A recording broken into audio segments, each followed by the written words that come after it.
Merci Ablatif, merci Hicham. Alors moi je vais enchaîner justement euh, pour illustrer de manière spécifique cette imbrication que vient de démontrer de façon brillante Hicham entre méthodologie et méthode, et pour insister sur deux points essentiels qui sont l'observation, un type particulier de l'observation, et la question de l'inférence. L'observation, il en a cité 5, Hicham. Moi, je vais insister sur la dernière, c'est-à-dire l'observation des comportements, des interactions d'individus, de groupes, in situ, c'est-à-dire dans un contexte social ou institutionnel précis. Ça, c'est ce qu'on appelle en général, dans le domaine de l'anthropologie, ce qu'on appelle l'observation participante, qui a plusieurs degrés d'ailleurs.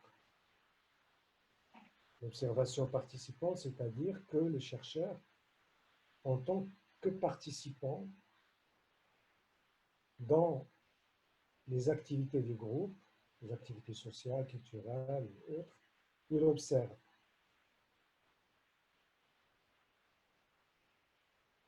Il y a parfois, et surtout, c'est une notion qui a émergé par les pratiques anthropologiques de certains praticiens, des médecins notamment, qui sont convertis en anthropologie et qui parlent davantage de la participation observante au lieu de l'observation participante, pour dire que l'observation elle est secondaire, et bien après, parce que c'est en tant que praticien dans leur domaine qu'ils observent certains phénomènes et qu'ils enregistrent en tant qu'ethnographe.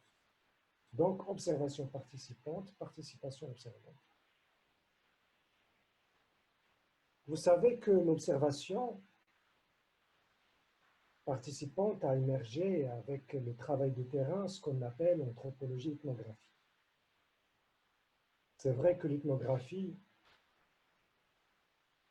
a pris naissance avec les travaux d'anthropologues, mais qui a pris une dimension plus large, qui a dépassé maintenant l'anthropologie, qui concerne tous les champs des sciences sociales, les politiques, c'est-à-dire les politologues font de l'ethnographie, les sociologues font de l'ethnographie, même les gens qui travaillent dans le droit font l'ethnographie, les économistes font l'ethnographie, qui travaillent et qui observent certaines dynamiques économiques dans des sociétés. Donc l'ethnographie, ce n'est pas seulement une technique liée au travail anthropologique, mais c'est à la fois une technique, une démarche, une approche qui concerne les sciences sociales en général.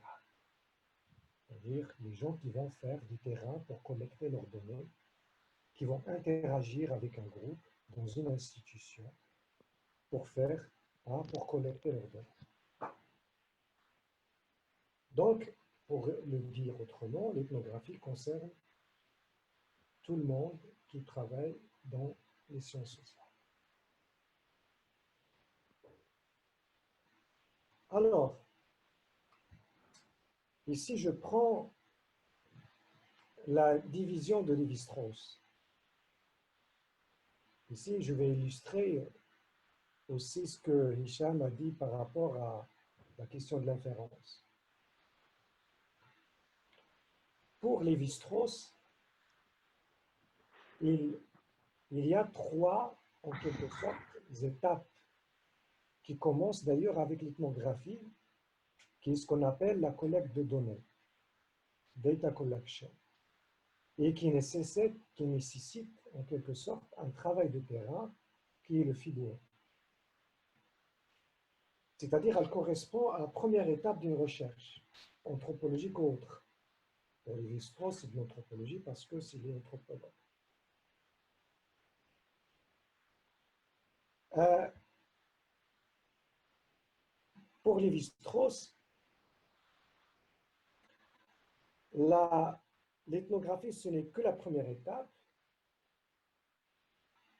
qui vient après l'ethnographie, c'est l'ethnologie, et puis après l'ethnologie, c'est l'anthropologie. L'ethnographie, c'est en quelque sorte, c'est une étude descriptive, détaillée d'un phénomène, pour le dire comme Geertz, c'est une description dense d'un phénomène social, culturel, observable, ou non. Et puis on passe à un niveau supérieur, voilà, ultérieur plutôt, qui est celui de l'ethnologie, et qui concerne plutôt une démarche explicative, analytique, pour expliquer les données collectées et décrites.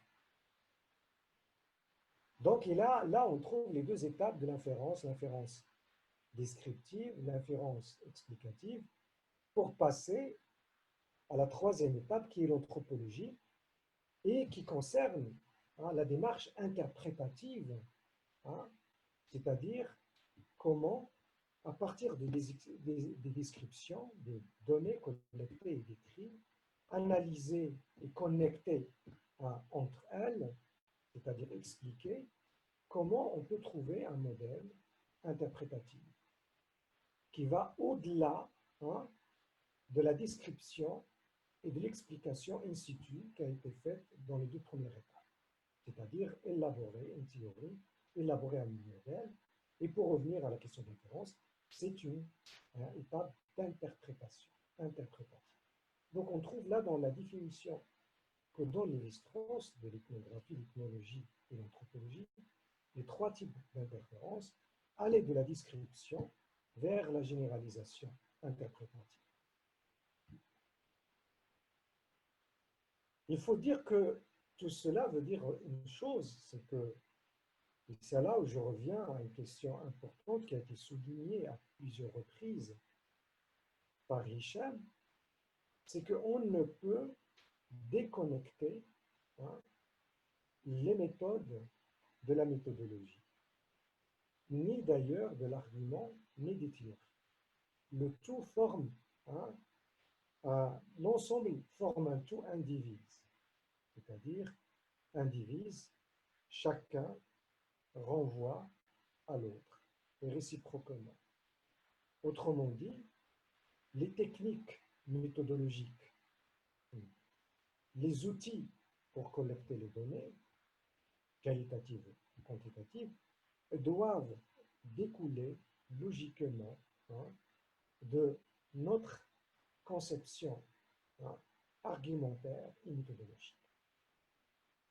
Et c'est pourquoi ici, j'insiste sur le fait que méthode, méthodologie et théorie sont interreliés et inséparables. Ils ne doivent pas constituer des compartiments décousus de notre travail. Mais c'est des compartiments imbriqués où ils s'interpellent et qui se parlent entre eux. L'ethnographie, elle est à la fois une technique, et c'est l'importance de l'ethnographie pour illustrer les propos déjà élaborés. L'ethnographie est à la fois une technique de collecte de données, le terrain, l'observation participante ou la participation observante, les entretiens, les discussions de groupe avec les gens de façon informelle, etc. Mais aussi, l'ethnographie, c'est une perspective, c'est une approche, c'est un rapport, c'est un rapport à la recherche elle-même, c'est un rapport, c'est une posture en quelque sorte par rapport à la recherche, comment elle se fait et comment elle doit se faire en sciences sociales.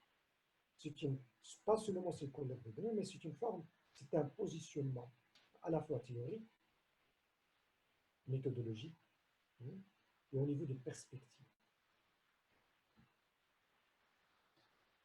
Alors, dans ce sens, l'ethnographie est définie de deux manières, qui sont d'ailleurs interreliées, il ne faut pas les séparer. Ici, je les sépare seulement pour l'analyse. Donc, l'ethnographie comme synonyme d'une recherche qualitative de manière générale, ce qu'on appelle Big Ethnography, ou la grande ethnographie, c'est-à-dire pas seulement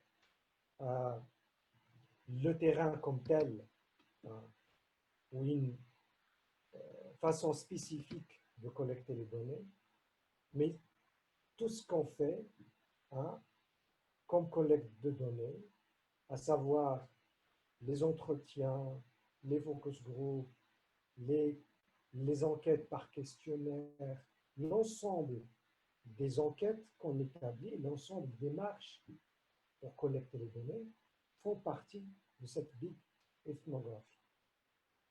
Parce que même quand on fait une recherche, en plus de l'observation, parce qu'on peut organiser des focus groups, on peut choisir un groupe parmi les groupes qu'on étudie pour faire un focus group, ou juste une discussion informelle. On peut aussi choisir parmi ce groupe des individus, des personnes bien spécifiques qui nous semblent, de point de vue méthodologique, de point de vue théorique, qui semblent pertinents pour répondre à certaines questions. Et avec eux, on va faire des entretiens semi-directifs répétitifs, plusieurs fois. Et à partir de cet échantillon, on peut choisir quelques personnes aussi pour faire ce qu'on appelle life stories, ou case studies, des études de cas ou des histoires de vie. Donc, c'est notre méthodologie qui va nous dicter l'ensemble des démarches méthodologiques, du point de vue technique, à aborder et à faire. Et donc, on voit qu'on peut, dans un terrain, combiner l'ensemble de ces éléments de collecte de données. Et puis, il y a l'ethnographie comme fieldwork, ce qu'on appelle le fieldwork, c'est-à-dire un travail terrain, in situ, observation, et comme une manière particulière pour faire une étude qualitative, et ce qu'on appelle l'ethnographie, c'est-à-dire des gens qui vont faire des observations essentiellement de l'observation participante et faire un journal, ce qu'on appelle le journal de terrain, et prendre des notes. Et à partir de ce journal de notes, ils vont élaborer des analyses, des explications et plus tard des interprétations et des théories. Mais dans les deux cas, la démarche ethnographique doit avoir les caractéristiques suivantes. Au moins deux qui sont essentiellement, que je vais souligner ici, c'est la contextualisation et la complexification. Zakaria, tu t'approches un peu du micro, s'il te plaît. Là, je vais mettre le... Comme ça, on t'entend mieux. Bon, je vais essayer de mettre le casque, si jamais.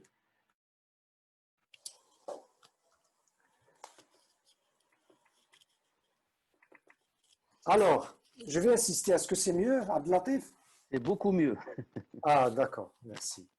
L'ethnographie, donc, nécessite plusieurs éléments. Je vais insister sur deux, comme je viens de le dire. C'est la contextualisation et la complexification.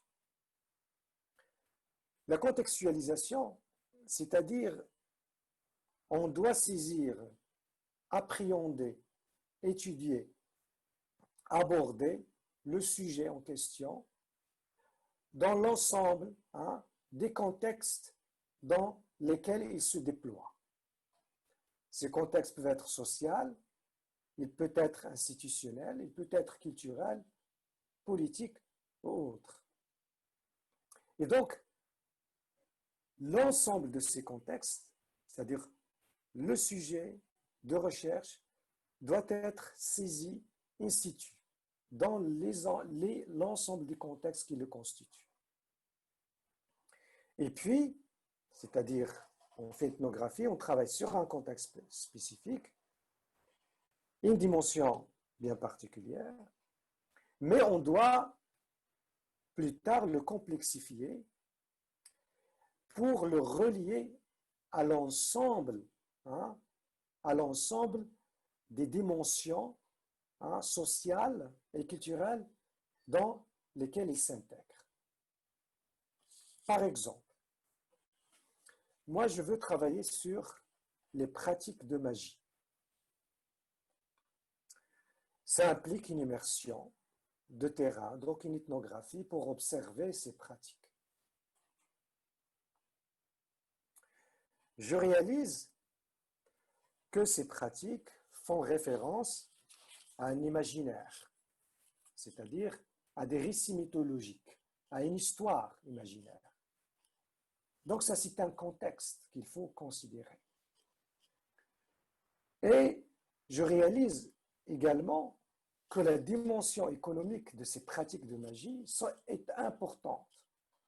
Donc je ne vais pas seulement décrire les pratiques in situ, les pratiques de magie pratiquées par des gens dans un contexte social bien précis, mais aussi relier ça à la dimension économique qu'elle soulève et à les dimensions historiques qu'elle soulève.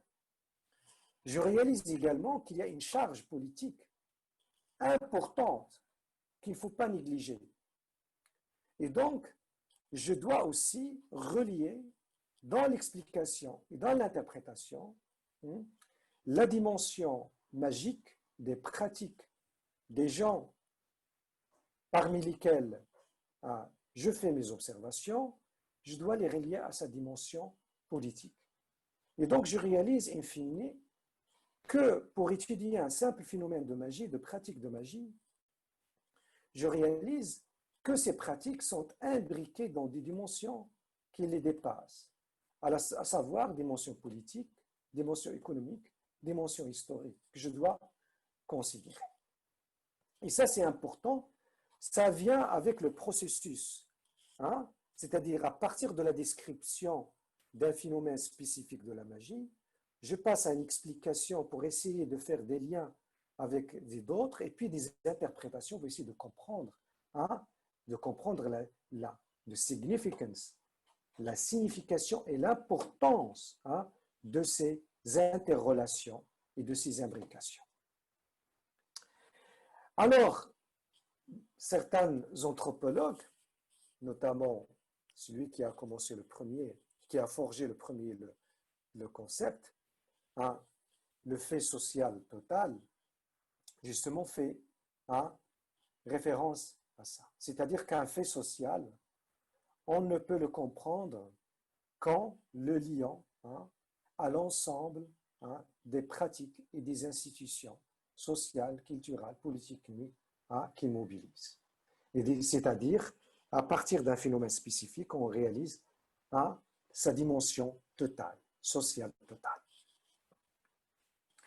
Mais ce qui est le phénomène,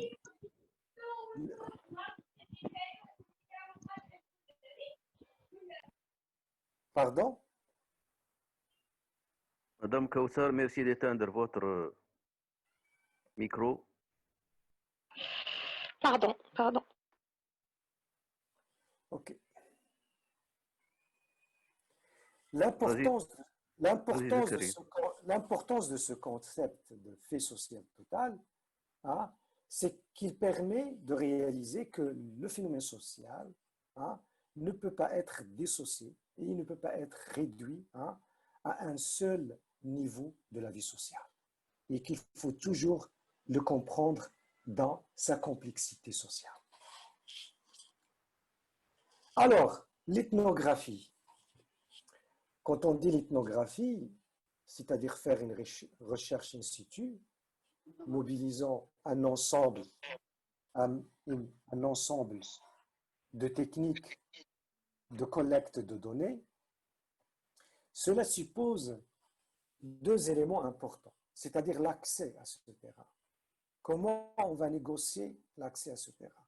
Surtout si on travaille sur des sujets sensibles, comme la magie par exemple, hein, sur des questions sensibles par exemple, comme des délibérations parlementaires qui ne sont pas publiques, hein, sur des questions sensibles comme la sexualité, les dimensions.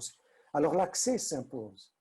Et c'est là où l'importance de négocier, c'est tout un process, négocier l'accès à ce terrain où on va faire notre ethnographie. Parfois, comme je l'ai dit tout à l'heure, par rapport à la participation,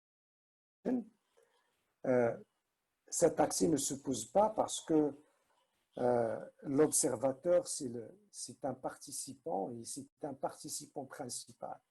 Mais que ce n'est pas le cas, il faut négocier cet accès avec sensibilité, avec sensibilité et avec pourquoi. C'est pourquoi j'insiste que l'ethnographie aussi c'est une approche, c'est une perspective davantage.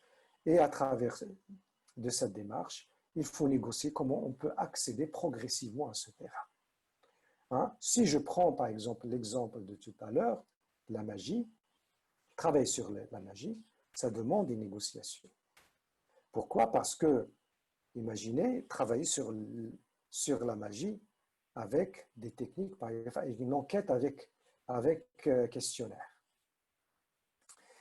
C'est faisable, mais c'est vraiment, c'est pas la méthode la plus pertinente pour réaliser ce genre de travail. Parce que, je donne mon exemple, quand on commence à demander aux gens s'ils croient à la magie, s'ils pratiquent la magie, ils sont parfois offusqués, sinon souvent, et ils nient catégoriquement qu'ils pratiquent ce genre de choses, qu'ils disent ça c'est de l'arriérisme, ça c'est du shirk, et nous ne sommes pas concernés par ces phénomènes. Ça, c'est je dirais, c'est une réponse de défense légitime par les gens pour ne pas être jugés. Pour ne pas être jugés de gens qui sont arriérés, de gens qui sont immoraux, etc. Et donc, l'accès à ce terrain demande une certaine patience, une certaine démarche, une certaine négociation pour rassurer les gens qu'on est là pour étudier un phénomène de façon détachée et neutre et ne pas pour les juger. Il n'est pas pour porter du jugement de valeur sur leurs pratiques et sur leurs croyances. Et ça vient, le temps ici c'est important parce que ça ne vient pas avec la parole, ça vient avec le temps quand les gens réalisent que effectivement vous êtes là pour faire une étude sérieuse et non pas pour porter des jugements. Vous n'êtes pas, par exemple, un journaliste qui est là de façon éphémère, il faut juste prendre des données comme ça, de façon rapide, et puis en faire un article sans sensibilité, sans tisser des rapports avec ces gens.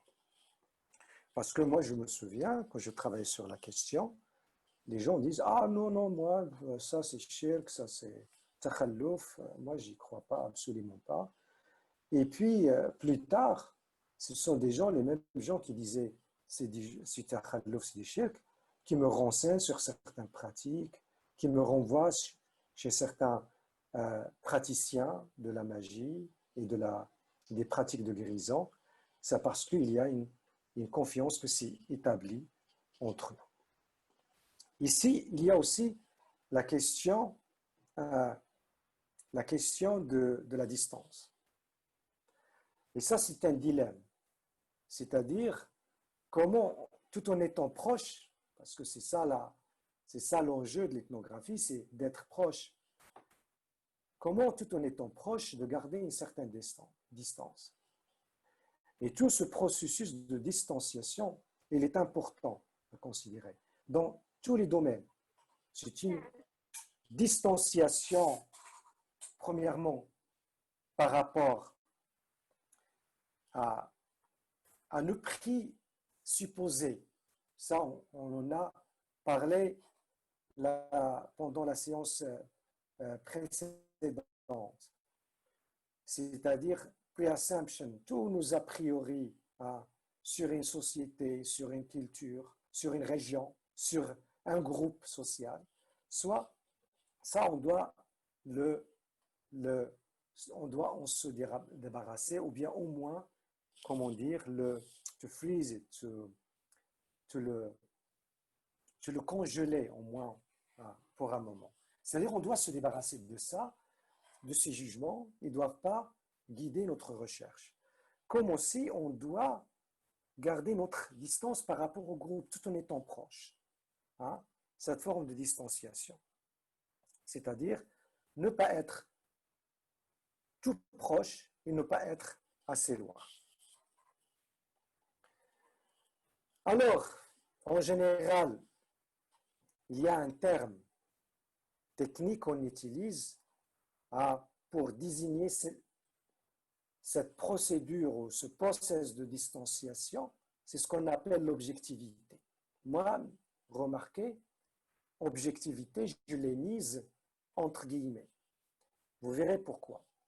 On le garde pour le moment parce que c'est important pour l'analyse et pour la compréhension. Et l'objectivité dans ce sens, c'est deux choses à la fois.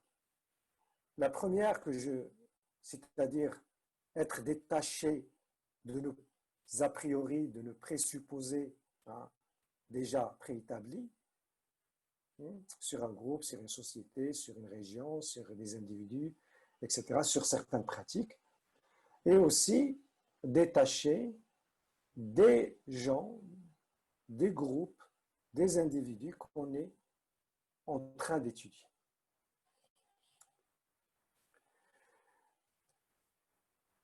C'est-à-dire aussi qu'on doit approcher notre sujet, on va suspendre, c'est le mot que je cherchais tout à l'heure, on doit suspendre, c'est-à-dire, difficile de dire se débarrasser, mais on doit suspendre toutes nos préconceptions, a priori, etc., pendant notre recherche. L'objectivité aussi veut dire qu'on doit observer la culture ou la société étudiée, non pas à travers nos prismes, mais à travers les prismes même de la culture et de la société étudiée. C'est ce qu'on appelle parfois relativisme, c'est-à-dire on suspend nos a priori culturels et théoriques de jugement, preconceptions, et en considérant que notre culture, que nos pratiques, que notre vision du monde est une parmi d'autres. Et il n'est pas la seule et il n'est pas la plus importante à travers laquelle on doit jauger, étudier et mesurer certains phénomènes. C'est ce qu'on entend par relativisme culturel. Donc, pour résumer ces points, on doit, dans un premier temps, se suspendre les a priori pour pouvoir s'ouvrir et étudier avec des yeux neufs des phénomènes nouveaux. Et ne pas être guidé ni par nos théories, conceptions, préconceptions, les a priori. La séance passée, pendant l'échange de questions, j'ai parlé d'un concept important, ce qu'on appelle un learning. Un learning, c'est ce que, pour moi, résume ce processus de distanciation.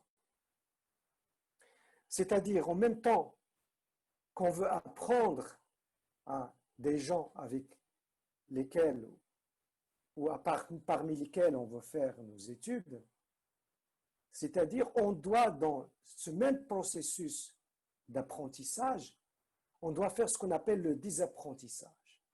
Donc, apprentissage et désapprentissage sont inextricablement liés.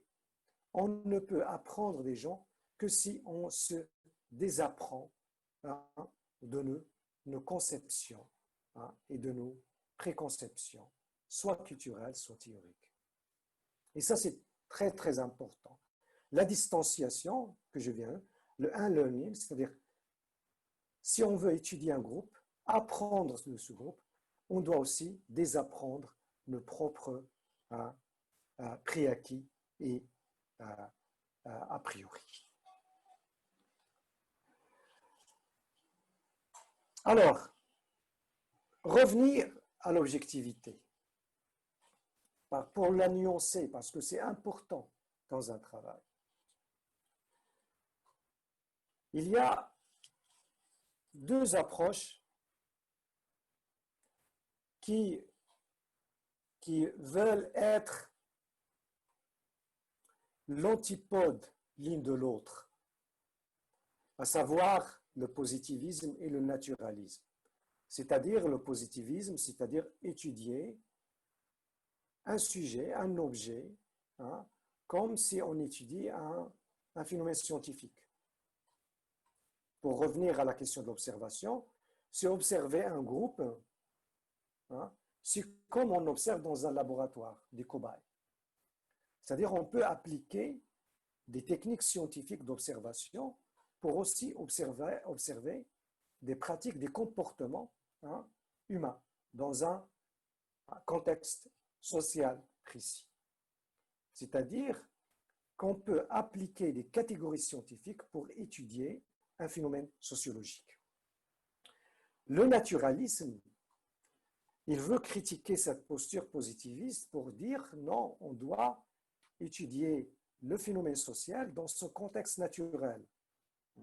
On doit l'appréhender, on ne doit pas y appliquer, c'est-à-dire des techniques artificielles d'observation, qui sont les techniques de laboratoire, mais on doit l'étudier dans son contexte naturel. Ça, c'est-à-dire naturel, dans les deux cas, le statut de chercheur est complètement outside, externe au phénomène observé. Aussi bien dans l'approche positiviste que naturaliste, c'est-à-dire le naturalisme, c'est-à-dire l'observer dans son contexte naturel sans l'intervention de recherche. Et là, ça pose un problème majeur, c'est-à-dire est-ce que dans un phénomène social, la présence d'un chercheur étranger de surcroît au groupe étudié, est-ce qu'il ne va pas susciter des réactions, des actions, des pratiques, et qui va influencer et induire des changements dans des comportements, dans des pratiques, dans des actions et dans des interactions. Donc, dans les deux, le positivisme et le naturalisme, les activités du chercheur et des gens recherchés sont complètement séparées. Alors, les deux négligent un aspect important que nous, en tant que chercheurs, nous faisons partie du monde social que nous voulons étudier. Absolument, de façon intégrale. Alors, pour résoudre le problème, et celui du naturalisme et celui du positivisme, c'est de reconnaître l'importance d'une approche réflexive, c'est-à-dire réfléchir sur notre position, positionality, parmi ce groupe étudié. Et même dans l'élaboration des explications et l'élaboration des des théories, on doit considérer et prendre en considération cette partie élémentaire et essentielle de la réflexivité.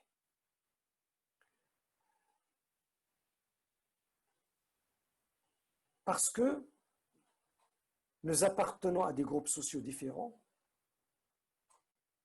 à des classes différentes, à des nuances culturelles différentes. Et parce qu'on est déjà chercheurs et eux, ce sont des gens et un groupe social qu'on va étudier. Donc, on doit réfléchir sur cette relation inégale à tous égards qui existe entre le chercheur et le groupe étudié.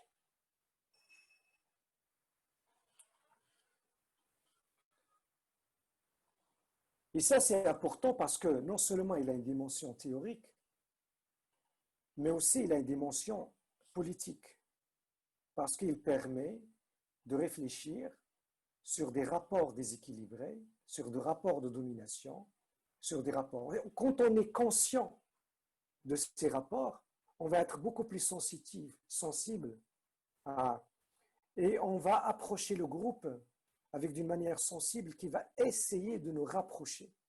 Sans cette réflexivité, le hiatus entre les deux persistera, et ce qui va biaiser complètement la recherche. On ne peut pas aller étudier un groupe dans une zone rurale très éloignée et qu'on veut vivre avec eux, et on vient avec le qaïd dans une 4x4 ou avec un agent d'autorité supérieur pour étudier un groupe. Ça biaise d'emblée les rapports entre le groupe étudié et le chercheur. Et même ça, donc il faut faire attention à ces subtilités des rapports sociaux entre chercheurs et groupes étudiés. Donc ça, c'est, comme je l'ai dit, la réflexivité, c'est une posture à la fois méthodologique et existentielle. Méthodologique, parce que c'est une posture qui est liée à une recherche et comment on veut collecter les données, comment on veut les analyser, comment on veut approcher le groupe, comment on veut répondre à nos questions de recherche. Ensemble, la réflexivité, il faut réfléchir à tout le temps dans au rapport à nos questions de recherche, à nos rapports au groupe social, mais aussi l'existentiel parce qu'elle nous permet de réfléchir sur notre position en tant qu'individu qui appartient à une société et qui étudie un groupe bien défini. Donc la réflexivité, donc elle a des applications au niveau de la pratique et au niveau de la théorie. Et alors, au lieu de s'engager, de tenter d'éliminer les effets de chercheurs, comme dans le positivisme et le naturalisme, nous devons les questionner, les problématiser et les comprendre.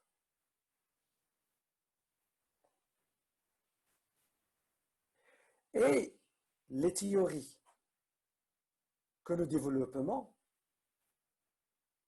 pour expliquer des pratiques dans un groupe social que nous étudions, elle doit être, dans cette démarche réflexive, appliquée à nos propres activités de chercheurs et à nos développements explicatifs et à nos recherches, à nos stratégies de recherche. Et ça, c'est vraiment très, très important c'est-à-dire la théorie, ce n'est pas quelque chose, une abstraction totale qui ne concerne pas notre engagement dans le social que nous étudions. Elle doit impliquer nécessairement cet engagement de recherche pour l'élaboration de théories. Et ça, c'est très important à comprendre et on le discutera davantage, on l'élaborera davantage pendant la séance sur empirie et théorie. Et merci.